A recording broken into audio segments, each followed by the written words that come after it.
Hi friends, today I'm going to cover the Azure Web Application Firewall. If you have not followed my earlier video, please go to my channel. Under the videos, you can find Web Application Firewall Part 1. Better go through that to understand what are the different options available on Azure, AWS, and also the third-party Web Application Firewalls. So today I'm going to show you what are the different options available to enable your web application firewall on Azure. So let us dive into the topic. I'm going to create an application gateway. As part of the application gateway,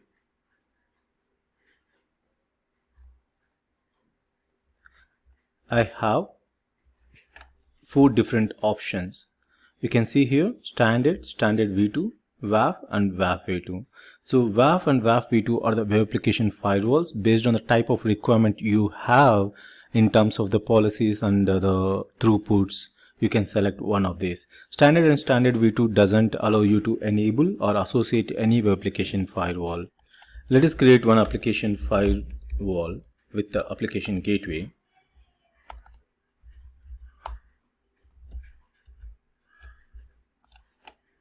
So I'm just creating my own demo WAF test ES2S, and I'm taking the WAF v2. If it is your new requirement, always better pick the v2. In case if they already have WAF v1, nothing you can do. But yeah, so let us go with auto scaling and maximum and minimum scale units. Firewall status is all fine. Let me go ahead. Okay, so I need one virtual network for this. So I have already created VNet. So I'm going to utilize one of them which I already have. So next, front ends. So you need to configure your front end, like which is going to be your public facing IP or public facing domain. So now I'm going to make it as a public. If you need private, you can make it, but I need public. So let us just add a new IP, demo IP. Okay. So next you need to configure the backends. So where should it go? So application gateway is basically a kind of application load balancer which balances your front end, which takes your front end traffic to the back end pool, and it manages the load balancing as well. So now I need to configure the back end pool, which can be your web application or maybe API gateway or some kind of web related stuff, right? So now I'm just naming it backend pool demo.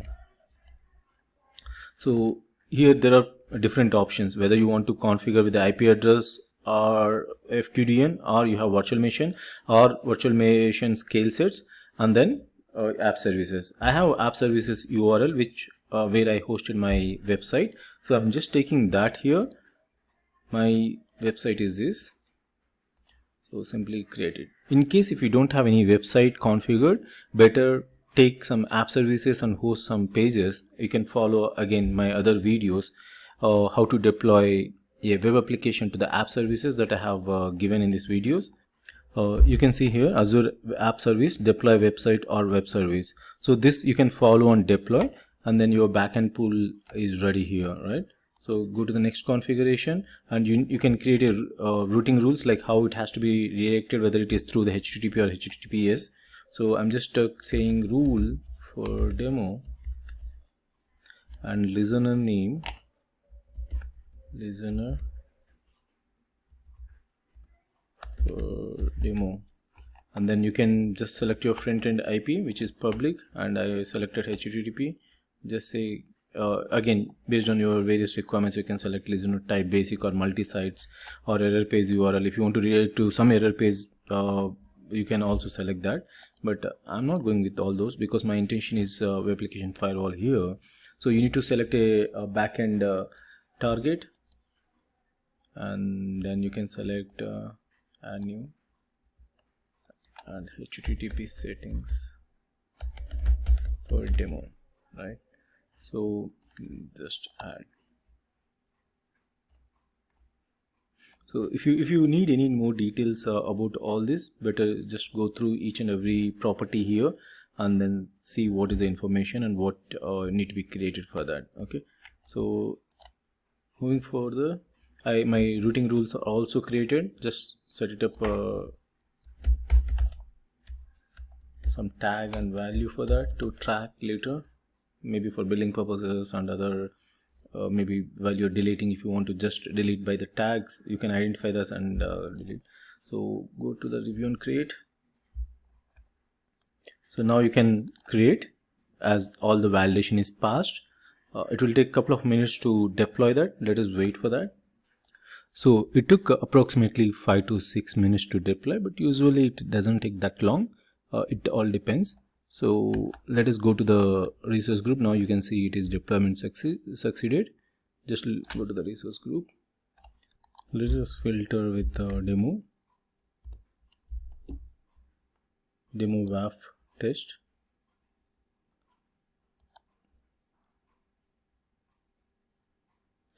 So now you can see, if you select web application firewall, under that you will be able to enable the rules, like whether you want to run it on the detection and prevention mode, that you can decide. You can easily switch, and firewall status enabled.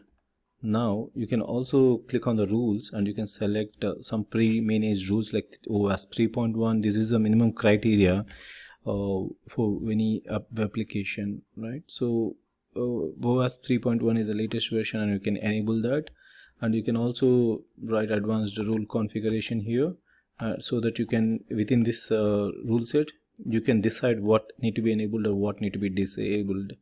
So apart from that, you also have a bot managed rule set, which is from the Microsoft, that you can select so that it will give you the bad bots protection. So now coming back to this, assume that like I have to write some kind of exclusion rules, then you can still write it. So the only missing piece is like you don't have geo restrictions or maybe the rogue site restrictions or any other type of custom rules, so that you cannot get it directly from the WAF v2 or WAF v1. So for that you will need a WAF policy. So if you need simple WAF v2 with just exclusions based on the parameters they have given, plus also the managed rules, WAF v2 is good enough on the application gateway. But if we have to write some custom rules such as geo matching or geo exclusions or websites, whitelist IPs, blacklist IPs, all those stuff, we need to go to the WAF policy. Let us see that in my next video. Thanks for watching my video.